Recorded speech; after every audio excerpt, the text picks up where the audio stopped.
Evil dead burn నిజంగా ఈ movie చూస్తే కనుక మీకు నిజంగా షాక్ అయిపోతారు. ఈ మూవీ డైరెక్ట్ చేసింది సెబాస్టియన్ వానిసెక్. ఇతను ఒక ఫ్రెంచ్ పర్సన్ అన్నమాట. సో ఈ మూవీని చూడాలనుకున్న వాళ్ళకి నిజంగా గుండె ధైర్యం అయితే ఉండాలి.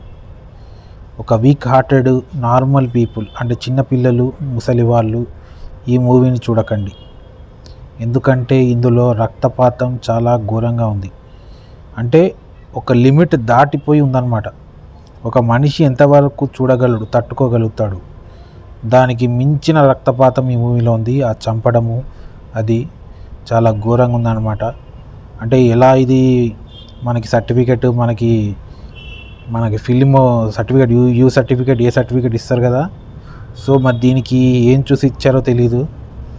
అసలు ఎలా మనకి మూవీని వదిలారో జనాల మీదకి. మూవీ అయితే చాలా దారుణంగా ఉంది. గుండె ధైర్యం గల వారే చూడండి. సో కొంతమందికి నచ్చొచ్చు, అంటే ఎవరికైతే వైలెన్స్ నచ్చుద్దో టైంపాస్కి ఇలాంటి వాళ్ళకి నచ్చుద్ది. అంతగా అంటే ఎంత రక్తం చూసినా అంత లేదులే అనుకునే వాళ్ళకి నచ్చుద్ది.